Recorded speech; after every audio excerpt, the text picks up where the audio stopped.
Welcome, ladies and gentlemen, to Minds and Money London Resourcing Tomorrow. And it's now my honor and pleasure to talk to the first time to Todd Ross, the Managing Director of Nordic Nickel from Australia. Hi, how are you? I'm very well, Jochen. How are you? Yeah, perfect. Thank you Excellent. very much. Always great to be back in London here. Yeah, absolutely. So, Nordic Nickel, give us a short overview on the company as you are the first time on Commodity TV for our viewers. Absolutely. Yeah, look, Nordic Nickel's a relatively new company. We only listed on the ASX on the 1st of June last year. We raised 12 mil through the capital raise. We've got a district scale project. Our flagship project is called the Pulu project. It's 240 square kilometre land package, and we already have a maiden resource out based on some historical drilling, which contains 278,000 tonnes of nickel and 12,500 tonnes of cobalt already. Okay. We've kicked off an exploration program this year, and we've drilled another 15,000 metres in addition to the 10,000 metres that were drilled historically. So we've really got underway. We're only exploring 5 square kilometres of our 240 square kilometre land package. It's a big belt that we've got our hands on. Okay, super. So you said nickel and cobalt, so two metals which are really needed, and you're in Finland, right? We're in Finland. Yep. Exactly. Okay. So what would you describe for this year? What was the most important thing you have achieved? Look, we've achieved a lot this year. We've kicked off our maiden drilling campaign, as I said, the 15,000 metres. We drilled from January through to September this year. We're also selected by BHP in the Xplor program. So there were only 7 companies that were selected through that process out of 250 that applied, and that really gave us a good kickstart for the company. What does that mean? That they pay for something, or is it just an honour? Or it's an honour, and it's also they did give us a grant. Each of the companies were given $500,000 US as a grant for free for part of the program. Hello. But importantly, what it was great for us is, as a new company, it really allowed us to establish the business across all the disciplines that we were focused on. So business readiness, operational readiness, technical readiness, and then gave us the kickstart to kick off our exploration program in January. Okay, super. So kickoff is now done, or will be done. Yes, in January again, you said. So what do you want to do then for next year? How many meters do you like to drill, or what is on the plan? Yeah, so look, we've finished the drilling. We'll get out the results of the last 5 assays of the 28 holes that we drilled this year. We'll get those out in the next couple of weeks. The plan is to get an updated resource. So the 133 million tonnes that we had out originally, we'll be updating that by the end of the year. The plan is then to kick off drilling again next year in winter, so in January, February, drill another 4,500 metres in the Hot and Vara licence area again, and then do another update on that resource by mid next year. Oh, okay. In addition to that, we're also planning to do release the results of our metallurgical test work, which we're kicking off as well. So how does it look so far? It's looking fantastic. Yeah, very happy. Very happy. It's a big project. It's getting the attention of some of the majors. A lot of the car manufacturers obviously are looking to secure critical minerals, particular nickel and cobalt. Yeah, in Europe. In Europe is, and we're a district scale project. It's a big project, and we're just getting started. Okay, super.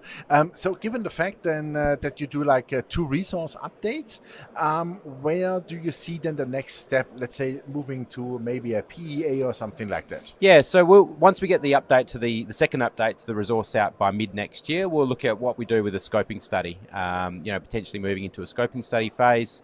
And this is all just on the Hot and Vara licence, which is, again, only 5 square kilometres of our total land package, so only 2% of our land package. So we're going to really be looking at exploring the whole belt, but moving forward the Hot and Vara licence area as well in parallel to that. So there's lots of potential to build an asset there, but also exploring up the belt. Okay, super.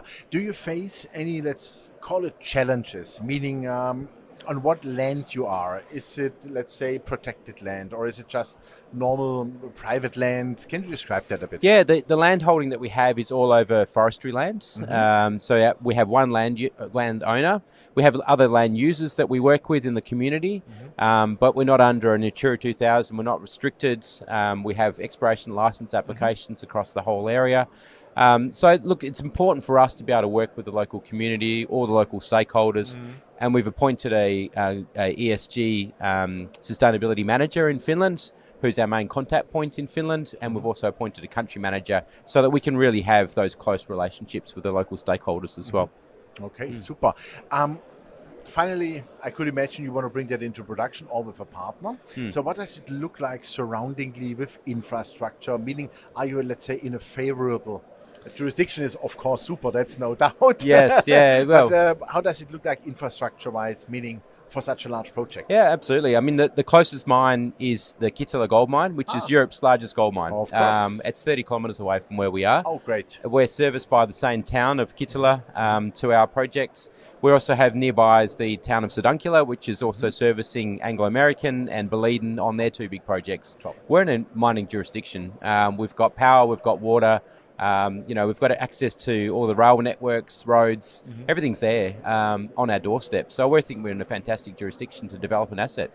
That sounds really favorable, I would say. Absolutely. Great. Yeah. So money is key these days. Yep. How does it look like? You said you raised 12 million in the IPO. We raised 12, yep. Yeah. What does it look like, let's say, until the end of the year? Because financing these days is not so easy. It's tough, yeah. The market's certainly been pretty difficult in the last few months.